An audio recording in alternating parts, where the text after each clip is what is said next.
Okay, welcome back. Let's move on with Chapter 30, The War to End War. Today we're going to be talking about, part two. And here this is the mobilization for the war and then also America on the home front. As I've told you throughout the year, when it comes to studying wars historically, oftentimes historians do not look at the war itself. I mean, you have to some extent, but what they really focus on and what they feel is most significant is the cause of the war and then the effects. And in this, what you're going to see is there were huge effects. One thing I want you to look for as we go through these slides is that the government expands exponentially, right, as they mobilize for the war. They also curtail certain civil liberties, and that's kind of been the routine throughout our nation's history when there is a war, and probably I would argue every nation's history. And then also there's changes for people that take place as a result of the war on the home front, specifically for women and for African Americans. And I would argue that these were positive changes, even though it was a war. The outcome advanced the cause for women to vote, and then also more liberty and freedom for African Americans, or at least put them in the position to start to, motivate or to mobilize for civil rights. So don't be afraid when you look and see that there are 87 slides. This should go pretty fast. Most of the slides have to deal with propaganda and the propaganda campaign that was waged in order to convince people to support the war effort and also to kind of control industry and everything in order to fight the war. All right. So almost immediately after the war was declared, Wilson goes to this man, George Creel, right here, who he oversaw this Committee on Public Information. You may recall that it was July of 1914 that the war began in Europe. We pledged our neutrality, but then we declared war in April of 1917. So 3 years later, almost 3 years later, and then the war is going to be over like a year and a half after we get involved. So anyway, George Creel was tasked with kind of getting the American public on board with this. So we have this committee here, and what they do is really it's a propaganda campaign to convince people to support the war. It brought together the military, industry, and all sorts of people to fight the war effort or to support the war effort. To do this, they target very specific groups, women, immigrants. You can see it listed here on the fifth bullet point. But anyway, they also monitored foreign countries, specifically the Central Powers, and they would give speeches, they would do posters, lots and lots and lots of posters, songs, film, everything. What this did is it encouraged American participation, but it also demonized the Germans, and to some degree this was harmful to the German American population.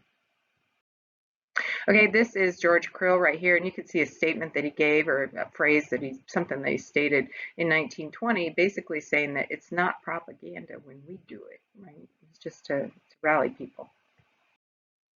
All right, here's a poster about the Germans, right? It's a recruitment poster, and you could see on here this brute, this animal coming across the ocean, landing in America. You can see where he's stepping right there. You can tell it's a German because of the helmet and the club in his hand. It's the word culture spelled in German, right? And then he's carrying what we would presume to be liberty, right?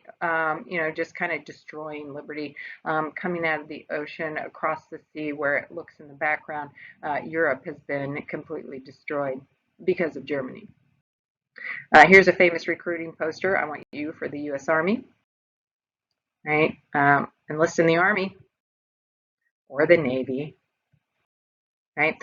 This right here, this poster was used to sell Liberty bonds, and we'll talk more about that when we talk about funding the war. But here you can see that they refer to the German as a Hun. Attila the Hun came from the east and pretty much terrorized the Roman Empire in the 5th century. So this was a term that was applied to the Germans as a pejorative to basically show, as it says in the 3rd bullet point here, the image of a bestial foe, right? They're really, really bad.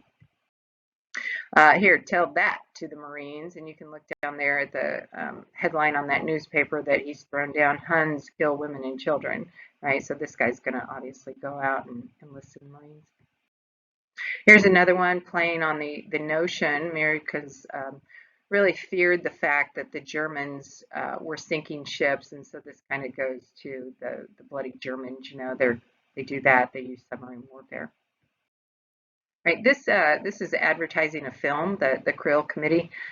We call it the Krill Committee or the CPI, the Committee on Public Information, used interchangeably. But anyway, this was there was film that was used. One thing that I don't think your book talks about, and it's hardly mentioned, but the film industry was real new at the time. It was very fledgling new industry. And it wasn't even in California. What it was, a lot of people were making their own film, and many of these people who were making it allied themselves more with like Eugene Debs. They were socialists or communists, and they were trying to convince the workers to come on over to their side. With the Committee of Public Information kind of controlling the media that was being produced at this time, it started becoming big business. And then certain groups, especially Jewish people, Mayer, right, of Metro Goldwyn Mayer, these guys came together and made it an industry. And then later, then it's going to move out to California, and then we're going to get the flowering of this new industry following World War One. In this case, though, it's to show what do you do if your soldier is hit. Here's another one encouraging young brothers to go out and support the war effort by buying thrift stamps. I'm not sure exactly what they are. Okay, in the next few slides, it's a song. It was a very famous song, the American anthem, kind of. Johnny, get your gun, right? The Yanks are coming. So it's real catchy. So I'm just going to be quiet and click on through. Enjoy.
That's Dwight Eisenhower.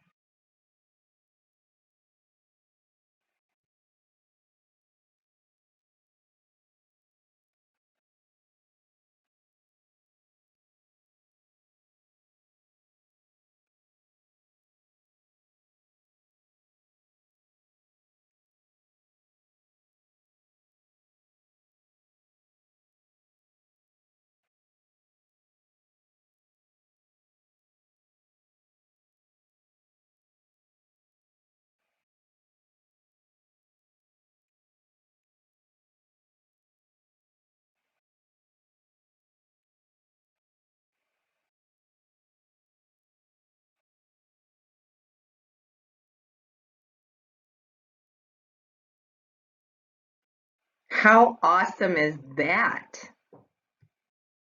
Okay, so the propaganda campaign was to get people to support it. What we're going to see, as with other wars, going back to the Napoleonic Wars, the Civil War, um, sometimes civil liberties are assaulted during extreme times of emergency, right? And that was the case here.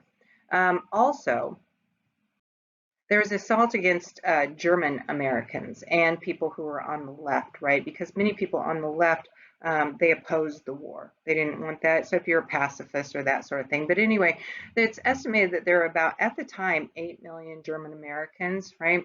And some of them were attacked. One, the most horrific case was here in Illinois, down in southern Illinois, Collinsville. A man by the name of Robert Prager was lynched. And so you're going to watch a video about that on your video quiz after the PowerPoint here. There also was this German-American alliance, which was dissolved as a result of that. And as I indicated, socialists, anarchists, and the international workers of the world, who are also members of the Socialist Party, many of them, their freedoms were hindered. And this is going to be largely through a couple of laws that were passed by Congress. One is the Espionage Act. The other one is the Sedition Act. So let's look at those two things. Okay, so the Espionage Act, this was passed in 1917, shortly after we declared war. And what this said is that if you try to hinder America's war effort while trying to prevent them from carrying out and be successful in the war, then you could be subject to $10,000 fine or 20 years in prison. It was through the Justice Department, the Attorney General, who was A. Mitchell Palmer, who you're going to hear more about in the next chapter. They enforced this. Now, as you can imagine, many people thought that, well, this might be unconstitutional.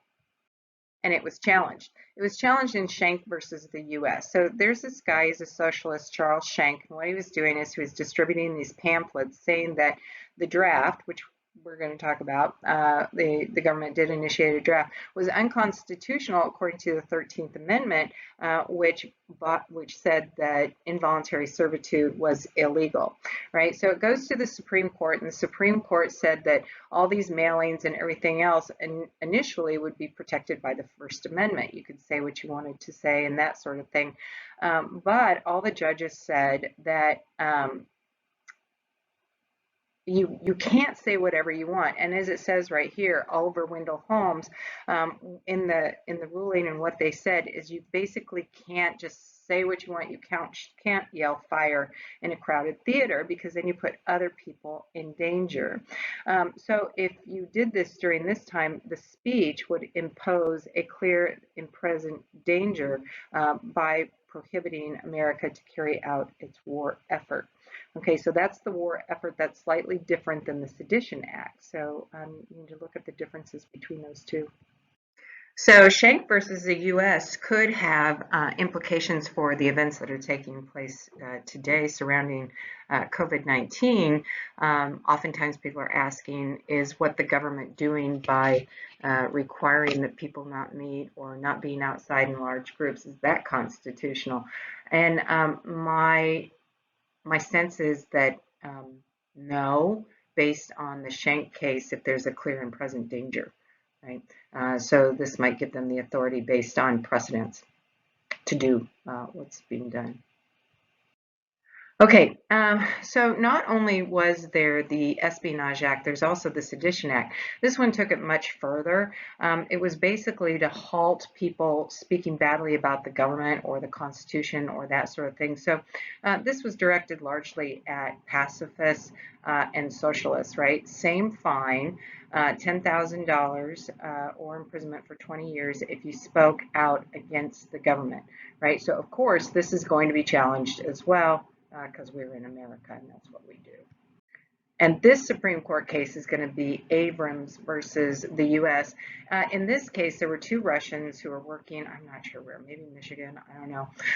But they produced these leaflets that they were angry because during the war, and the Russians had their revolution, as you know from reading chapter 1 of Lies My Teacher Told Me, Wilson sent troops over to Russia who, along with some troops from Japan, aided the white army in harassing the red army. And so these leaflets were critical of that. And then also the leaflets encouraged people not to produce goods for the war effort. So when you look at it, one of them is just talking badly about the government. So that would have been the Sedition Act, right? The other one, if you're hindering the war effort, that's the Espionage Act. So all of the justices agreed that in trying to tell people not to produce goods for the war effort, that's a violation of the Espionage Act. However, two justices dissented on whether or not there was a violation of the Sedition Act, because they said that it's not a clear and present danger just if you don't agree with the government, right? So here's the dissenting view: the best test of the truth is the power of the thought to get itself accepted in mainstream life, right? So you could read this down there on your own, because I can't read it right now very well. So everybody's favorite socialist, and the only one we really know about, since we've been talking about him so much, Eugene Debs. Now, just a reminder about him. He started working at a young age for the railroad, and then he rose up and he started the American Railroad Union. He was the president of that. He also started the International Workers of the World, which was a union to try to get people to kind of rally more to where the worker controls industry, not these big corporations.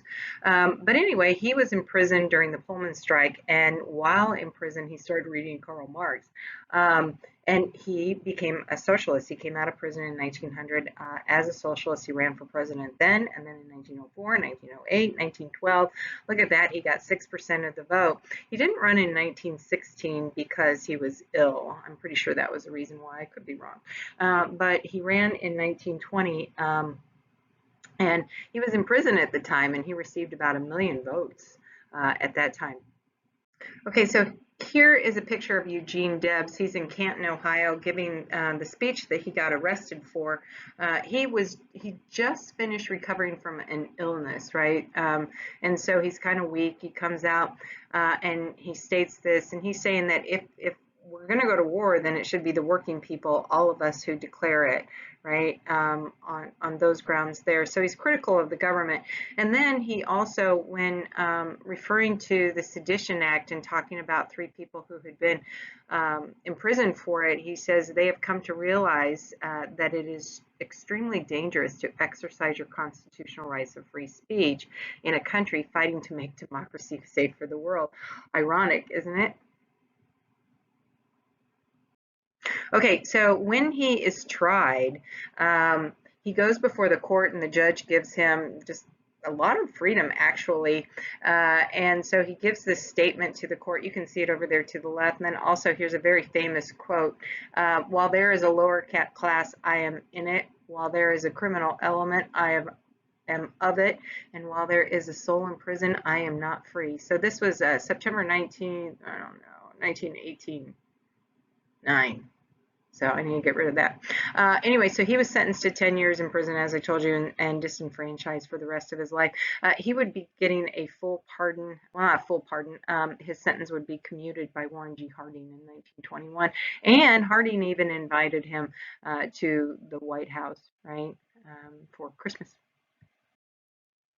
All right, so some other things that occurred: there's a lot of post-war strikes, labor unrest. During the war, wages were pretty much, well, actually, wages increased during the war, but people wanted, better working conditions, fewer hours, and so there were a lot of strikes that are going to take place. These are the most noted ones. Okay, in order to fight the war, there needed to be a lot of different things that were produced, and we needed to have transportation and everything else. So this is the mobilization for the war. A lot of this, there's posters involved here. So there's a War Industry Board, and a man by the name of Bernard Baruch is going to head that. You may recall from contemporary American history, there was the Baruch Plan. Bernard Baruch, he proposed this international regulatory committee that would oversee the use of nuclear nuclear energy and also nuclear armaments, right? But the Soviets, of course, rejected that. Anyway, this was established in 1918, late that year, and it was disbanded shortly thereafter. This was an organization that worked with the military and people who controlled natural resources in various industries to try to produce goods for the war effort, things that they needed to fight the war, right? Weaponry, ammunition, that sort of thing. There was also the National War Labor Board. Here, this is William Howard Taft chaired this. This is before he was a member of the Supreme Court. But anyway, here they tried to settle labor disputes. What's interesting is wages really increased during the war, about 20% for many people. In some cases, they actually doubled, right? The American Federation of Labor supported the war effort, and so they were willing to compromise and come and work with the government, but the international workers of the world, the Wobblies, were not, right? They conducted industrial sabotage because they did not support the war, and they also believed that the worker should control the industry because they were social. Right, there's a food administration too. With Europe kind of in shambles, we had to produce enough food not only for American people and for our soldiers abroad, but also for Europe.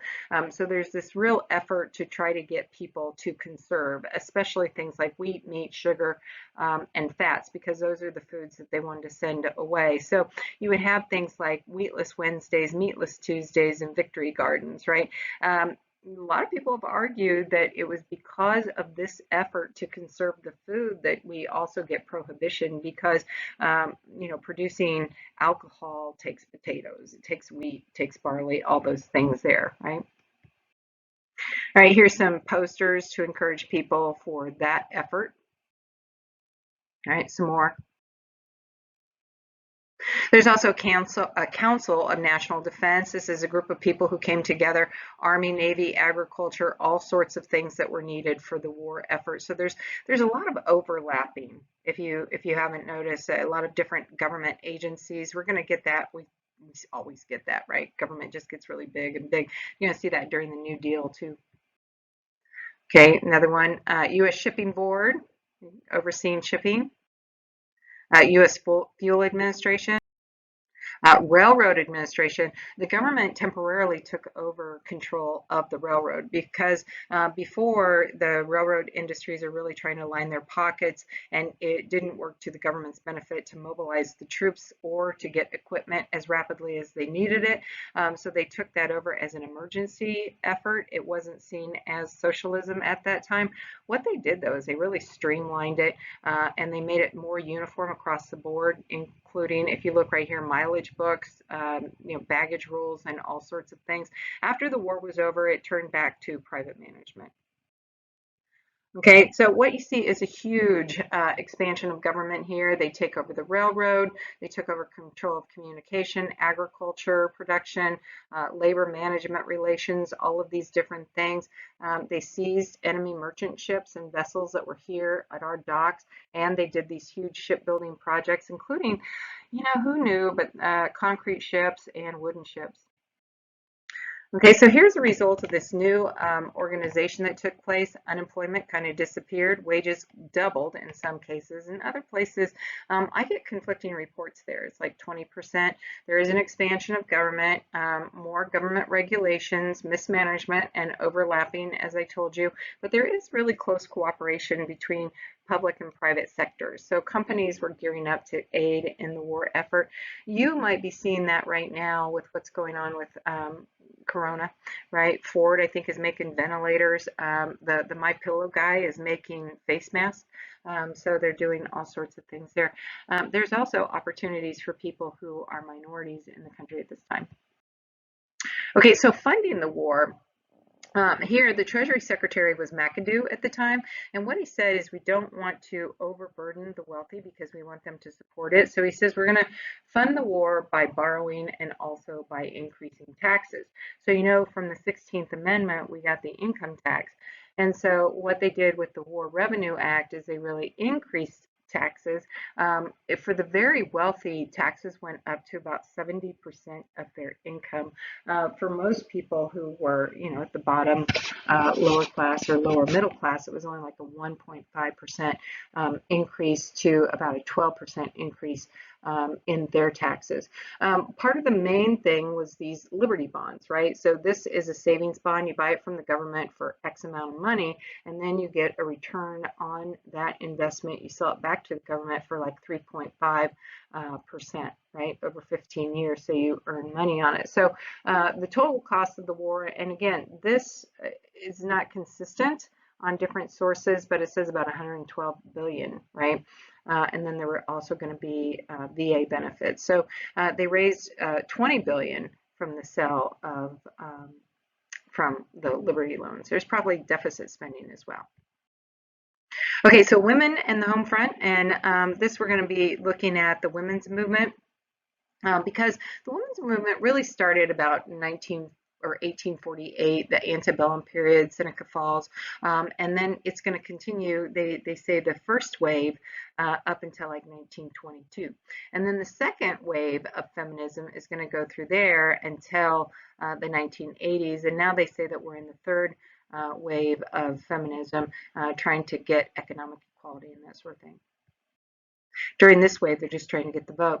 So anyway, women in the war. Now we know that women had worked in industry for a long time. Remember the wool mills and everything, but now they have new opportunities in industry. Women wouldn't be doing what this woman here is, right? They're working in armaments, munitions, transportation, law enforcement, all sorts of other areas that women hadn't been in prior to this, right? Because of that, they kind of gain new respect, self-respect, and respect by others as well. And so there's this big movement for suffrage, right? If you've seen Iron-Jawed Angels, the extra credit movie night, then you know that the National Women's Party was created after it split from NASA, right? The National American Women's Suffrage Association. Eventually, what they do is they convince Wilson to support the referendum, even though he really has, the amendment, excuse me, the president really doesn't have a role in that except for lending his support or disapproval of it. But eventually they are going to get his support, and we will get the 19th Amendment to the Constitution in 1920. Okay, so women did work on the home front just about in every aspect of it. We're making bandages, filling when men were gone, right? They took over the role of the farmer when the husband went off to war. They did that. They stayed at home and they contributed by volunteering, doing different things. They worked in labor, right? And then you're going to see there's gains too for women. We're going to get the Women's Bureau, which was in the Department of Labor. We've talked about that before and previous chapters of the Progressive Era. And then also there's the Shepherd-Towner Act. This provided information and assistance to women and infants. Okay, so women in the war, mostly they served as nurses, but they also, telephone operators, secretaries, drivers, those sorts of things, right? In England, it says here, WACS, you get the creation of the Women's Army Auxiliary Corps. Later going to get that for women here in the United States. Dolores, my mother was a WAC. But anyway, women worked as volunteers for the Red Cross, the Salvation Army, right? There were about 3,000 American women who served as nurses. You can see a picture of two of them right here with gas mask on. A woman, Madame Curie, she even invented the mobile x-ray machine, right? And they drove ambulances in the war as well. Here's an image, the Red Cross nurse. You see that heavy mascara, indicative of the time period, right? So the Red Cross, the greatest mother in the world. Right here you can see we get the Young Women's Christian Association, the YWCA, and it was a volunteer organization where women went out and they did different things, assisting the troops, right? Helped other women working in industry. Here, this was an opportunity for Black women to volunteer, not only here at home, but also abroad. Another one, Grandma helps out. Right, here's women, National League of Women's Services. Right, using women to recruit men to join the Navy. Right, so women's suffrage, let's go back and look at it step by step. All right, so we go back to Seneca Falls, 1848. You guys remember that? A bunch of people came together in New York, and Elizabeth Cady Stanton, she authored this, and it kind of mirrors the Declaration of Independence, right? It's the Declaration of Sentiments. And some of the women that were involved, you might recall this, they were also abolitionists. So there was Lucretia Mott and Elizabeth Cady Stanton, right? And then Susan B. Anthony, who is the author of the 19th Amendment. And then there's this woman, she's kind of second generation of the first wave. But anyway, Carrie Chapman Catt, she was a character in the movie Iron Jawed Angels. So she was a president in Nassau, right, the National American Women's Suffrage Association. She was really opposed to Alice Paul's um, methods because she thought that those were too militant at the time, especially protesting against Wilson during war. Excuse me. Here's a picture of Alice Paul. This is one that was militant, right? But she was a Quaker, which they're, peaceful, peace and love and everything. But anyway, she's the one that created the National Women's Party. And what they did, they split with Nassau after Nassau, cut off their funding and everything. And what they did is they're the ones that protested in front of the White House, and they were very aggressive in trying to get an amendment passed. That wasn't a way that they had functioned prior to Alice Paul, right? So she's going to be the author of the Equal Rights Amendment, the ERA. This is her sidekick, Lucy Burns. If you recall, in the movie, they fought over the hat, right? Both of these women were highly educated. You can see right here. Lucy Burns went to Vassar, Yale, and Oxford. I don't know. I think she had how many degrees? I don't know. But she worked with Alice Paul. Here the two of them are, Alice Paul on the left and Lucy Burns on the right. She's at Occoquan prison right there. Alice Paul is holding, it looks like a adult beverage, so I'm not sure if she supported the 18th Amendment or not. Here they are protesting, picketing in front of the White House. Right? Here's some other women protesting. It's very ironic, right? It's kind of what, like Deb said, how is it that we advocate for democracy and freedom around the world, but then you withhold those same freedoms from people here in the United States? So they're calling Wilson Kaiser Wilson, which is a term, it's a German king sort of thing, Kaiser Wilson. Have you forgotten your sympathy with the poor Germans because they were not self-governed? 20 million American women are not self-governed, right? So, really kind of throwing his words back in his face during a time of war. And some people thought that that was outrageous. Okay, so if you look at suffrage in the United States at this point, so a lot of the Western states had allowed full suffrage, and I think maybe women were more independent out there. And then you're out on the frontier with your spouse, and it's kind of like, yeah, you're not going to give me the vote. Are you sure? I don't know. I don't know why that was the case, and not so much on the East Coast. Wyoming was the first state that had universal suffrage for women. Okay, so the 19th Amendment eventually passed Congress June 4th, 1919, and then the states ratified it in 1920, right? And everybody celebrated. Tennessee was the last state that was needed to do it, and it was by that one vote. And then this guy's ready to vote against it, and he gets a note from his mom. I love that section, or that part. Anyway, if you look at the sections here, it's very simple. The right of citizens of the United States to vote shall not be denied or abridged by the United States or any state on account of sex. Right, that's all it is. Okay, and then Alice Paul takes it another step further, and you can see women are marching for equal rights.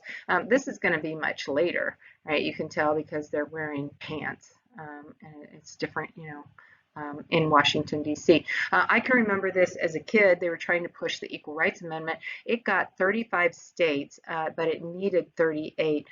Two Republican congressmen introduced this. They're both from Kansas. One of them, interesting enough, was the nephew of Susan B. Anthony. But anyway, they introduced that. Eventually, it'd have to be reintroduced. It was written by Alice Paul, and it became very controversial. Here's why. Basically, all it says, equality of rights under the law shall not be denied or abridged by the United States or any state on account of sex. And so some people, women on the left and the right started questioning this. What does this mean? Are women going to be drafted? Do they get rights when it comes to alimony and child support and those sorts of things? Even Jane Addams really questioned this, but it's going to be Phyllis Schlafly later in like the 70s, and she's the one that's really going to fight against this and gets this movement against it, and eventually the ERA died, because they're like, are we going to have to share bathrooms? What is this? And because of the wording of it is just so vague. I think there's a new movement now in the third wave of American feminism to get something like this, but then nobody knows what it's going to look like and what it means. And we're kind of coming across this now, but I'm not going to address that. All right, last thing, blacks and other minorities during the war. So if you look at the black population, they're getting more opportunities, and probably the biggest one they do on their own. A lot of people are leaving the South. 70,000 black people leave the South. This is known as the Great Migration. The only other great migration in American history that we refer to is when all these people start coming over and pouring into Massachusetts, right, after they establish themselves with the Mayflower in 1620, right? Just start pouring in, right? So where they're going is to these northern cities looking for industrial jobs. So they're going there. Also, they have opportunities in the military where they're enlisting. Okay, as far as black people serving in World War I, there are about 250,000 of them who served. Initially, they were turned away from that, but later they did join. They wanted to join. They wanted to prove to the American people their patriotism, their abilities, and that sort of thing. So when they go, they have to serve in segregated units. The Marines would not take them. The Navy was segregated, so was the Army. They had to have white officers. And in Europe, quite a few regiments served under the leadership of the French there. They were also inspired, right? Victory at home and abroad. So they wanted to have democracy for themselves here at home. So they're inspired by the verbiage and what Wilson had said with his 14 points. All right, one group, and you're going to watch a video on this, is the 369th Infantry, the Harlem Hellfighters. Not only were they good fighters, they were also good musicians, and they introduced jazz to Europe. Okay, so, and you're going to watch a video about them, as I said, the Harlem Hellfighters, 369th Infantry Regiment, also known as the Black Rattlers. Okay, true sons of freedom. Right. Here's a recruitment poster trying to get black people to serve in the military. And here's the 369th Harlem Hellfighters, right? They are headed to France with their instruments. Right, but they're suffering from race riots here at home. This one in 1919, this one started, it was a huge one. It started when a little black boy accidentally waded into the white part of Lake Michigan on the beach there, and it just set off just days of rioting in Chicago. All right, there's also going to be this growing black nationalist movement. Marcus Garvey's going to lead one of those, but we'll discuss that in chapter 20. And then here, trying to appeal to immigrant populations, right, to be patriotic and support the United States. Buy Liberty Bonds, right? We're all Americans. Look at these names: Dubois, O'Brien. So these name different groups of people from different places, many of which I cannot. Gonzalez, I got some of those I can't pronounce. Okay, and then this one, the Star of David, of course, Jewish population. And this is the last slide. This one right here, people from the Mideast. Anyway, I will see you back with section 3. Sorry, this is so long.